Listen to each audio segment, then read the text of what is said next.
চিংড়ি মাছের মাথা আর মিষ্টি কুমড়ো পাতা এই দুটো দিয়ে যে এত সুন্দর একটা ভর্তা বানানো যায় সেটা আপনারা যদি সম্পূর্ণ ভিডিওটা দেখেন তাহলে কিন্তু খুব সহজে বুঝতে পারবেন আর এটা বানিয়ে খেতে পারবেন। যেমন দেখতে সুন্দর তেমনই কিন্তু দারুণ স্বাদের। এবার আঙুল দিয়ে এবার ভাতটা ভেঙে আর কিছুটা ভর্তাও নিয়ে নিচ্ছি। এই দেখুন ভাতটা দেখুন একদম সবুজ হয়ে গেল।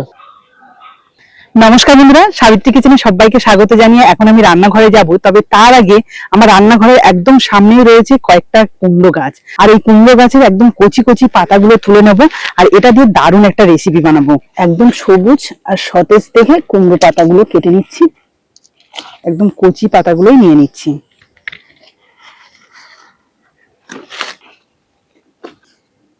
নিজেদের বাগান থেকে এরকম ভাবে শাকসবজি তুলে রান্না করতে ভীষণ ভালো লাগে কিন্তু। আর এটা দিয়ে কি রান্না করব চলুন রান্নাঘরে গিয়ে বলছি।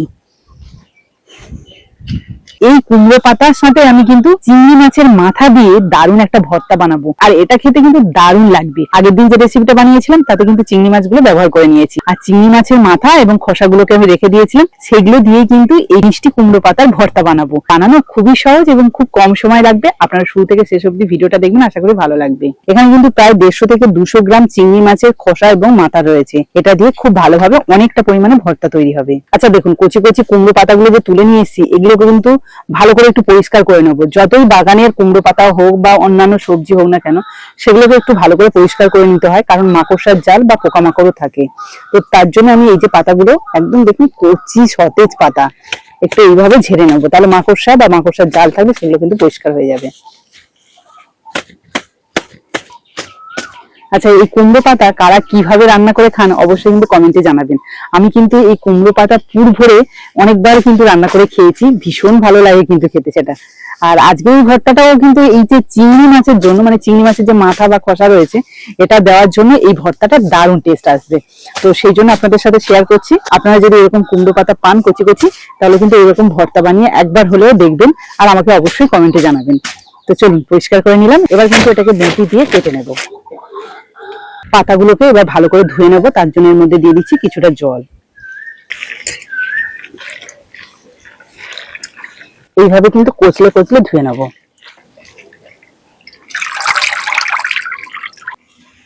এবার আমি রান্নার জন্য উনুনটা ধরিয়ে নিচ্ছি, কড়াই বসিয়ে দিচ্ছি। কড়াইটা গরম করে নিয়েছি, এবার কড়াইয়ের মধ্যে দিয়ে দিচ্ছি অল্প একটু সর্ষের তেল। ভর্তা মানেই কিন্তু সর্ষের তেল লাগবেই। দিয়ে দিচ্ছি 1/2 চামচ কালো জিরে, 3টে শুকনো লঙ্কা, দিয়ে দিচ্ছি 3টে কাঁচা লঙ্কা, কয়েকটা রসুনের কোয়া, তার সাথে দিয়ে দিচ্ছি অল্প একটু পেঁয়াজ কুচি। হালকা একটু নাড়াচাড়া করে নেব। তেলের মধ্যে এই যে এই উপকরণগুলো যদি একটুখানি ভেজে নেওয়া হয় না, তাহলে কিন্তু এই ভর্তার স্বাদটা দারুণ আসে।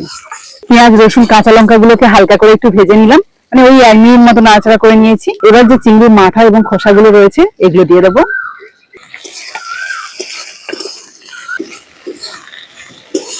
হালকা একটু নাড়াচাড়া করে দিয়ে দিচ্ছি নুন। এই দেখুন এগুলো সমস্ত কিছু কিন্তু হালকা ভাজা হয়ে গেছে। এবার যে লাল পাতাগুলো আমি কেটে ধুয়ে রেখেছিলাম সেগুলো দিয়ে দিচ্ছি।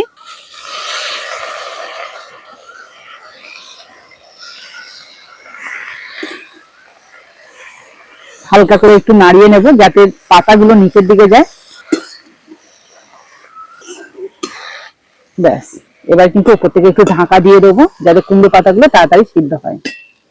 2 মিনিট মতো মিডিয়াম জ্বালানি দিয়েছিলাম, এবার ঢাকনাটা খুলে নেব। এই দেখুন কতটা কুমড়ো পাতা কতটুকু হয়ে গেছে। আর একটুখানি জ্বালানি দিয়ে কুমড়ো পাতাটাকে আর একটু শুকিয়ে নেব। দেখুন সবকিছু বেশ শুকনো শুকনো করে নিয়েছি। এবার এটাকে সরাসরি আমি শিলের ওপর নিয়ে নিচ্ছি, কারণ এটাকে বেটে নেব।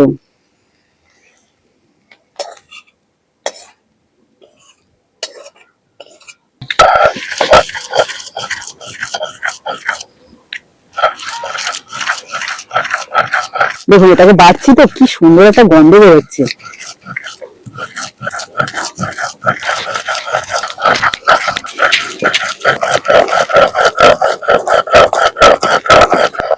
দেখুন একদম মিহি করে কিন্তু বেটে নিলাম সমস্ত কিছু। কত সুন্দর দেখতে হয়েছে দেখুন, আর দারুণ কিন্তু একটা সুগন্ধ বেরোচ্ছে। তবে এর মধ্যে অল্প একটু কাঁচা সর্ষের তেল দিয়ে দেবো, তাহলে কিন্তু আরো বেশি টেস্ট হবে। এটাকে ভালো করে মিশিয়ে নিই। নুন লঙ্কা তো আগে থেকেই দেওয়া আছে, কোনো রকম আর কিছুর প্রয়োজন হবে না। এই দেখুন এরকম একটা গরম ভাতে যদি নাড়ু থাকে না, এটা দিয়েই সম্পূর্ণ ভাত খেয়ে নিতে পারবেন, এতটাই সুস্বাদু হয়। ভাত দিয়ে আমি খেয়ে আপনাদেরকে বলবো এই ভর্তাটার স্বাদ কেমন হয়েছে। এবার নিয়ে নিচ্ছি ভর্তাটা, আর একটু লোভনীয় করার জন্য ওপর থেকে দিয়ে দিচ্ছি অল্প একটু কাঁচা সর্ষের তেল, আর দিয়ে দিচ্ছি একটা লঙ্কা। দেখুন কেমন লাগছে, একদম অল্প সময়ের মধ্যে কম উপকরণ দিয়ে দারুণ একটা লোভনীয় ভর্তা বানিয়ে নিলাম। যেমন দেখতে সুন্দর তেমনই কিন্তু দারুণ স্বাদের। এবার আঙুল দিয়ে এবার ভাতটা ভেঙে আর কিছুটা ভর্তাও নিয়ে নিচ্ছি। এই দেখুন ভাতটা দেখুন একদম সবুজ হয়ে গেল। এই দেখুন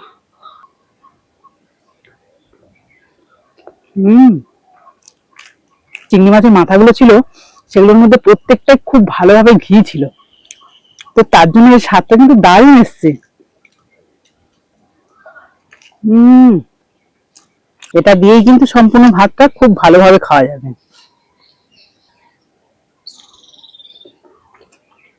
তো বন্ধুরা, আজকের এই যে সহজ একদম সাধারণ এবং ঘরে থাকা ঘরোয়া উপকরণ দিয়ে এই যে মিষ্টি কুমড়ো পাতার ভর্তা বানালাম, এটা আপনাদের নিশ্চয়ই ভালো লেগেছে। আর ভালো যদি লাগে তাহলে প্লিজ একটা লাইক করে বন্ধুদের সাথে শেয়ার করবেন। যারা আবার নতুন বন্ধু আছেন তারা যদি ইউটিউব থেকে দেখে থাকেন তাহলে প্লিজ চ্যানেলটাকে সাবস্ক্রাইব করে রাখবেন। আর যারা ফেসবুক থেকে দেখছেন তারা ফেসবুক পেজটাকে ফলো করে দেবেন। তাহলে আজকের মতো বিদায় নিচ্ছি, পরের দিন আসবো আবার একটা নতুন ভিডিও নিয়ে। ততক্ষণে ভালো থাকবেন, সুস্থ থাকবেন।